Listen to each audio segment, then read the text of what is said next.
Miloud Loukili, juriste, professeur universitaire à Rabat. La réunion qu'a abrité aujourd'hui l'Institut royal d'études stratégiques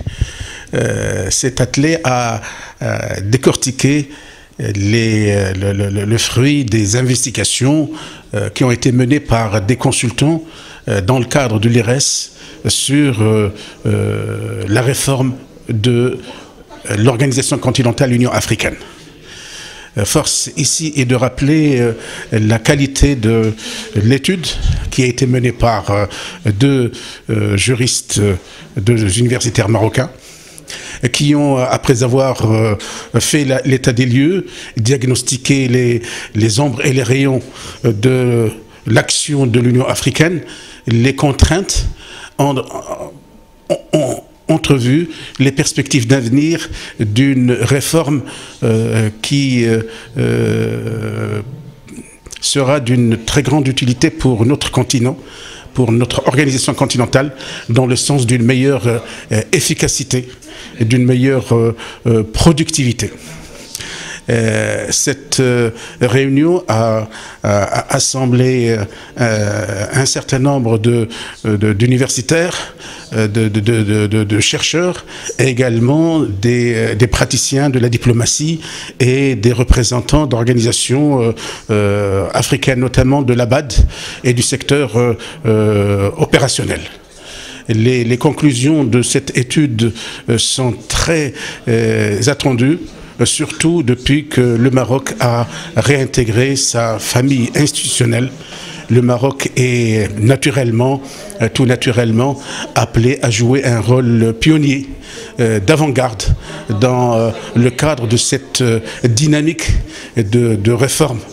de l'Union africaine, pour que cette organisation soit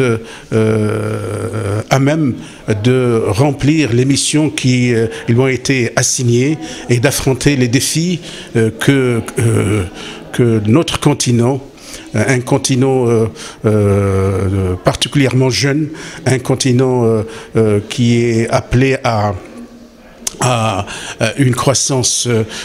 très importante, eh bien, cette organisation continentale est, grâce à cette réforme menée plus particulièrement par le président du Rwanda, le président Kagame, cette organisation fera sa mue et affrontera les défis du continent africain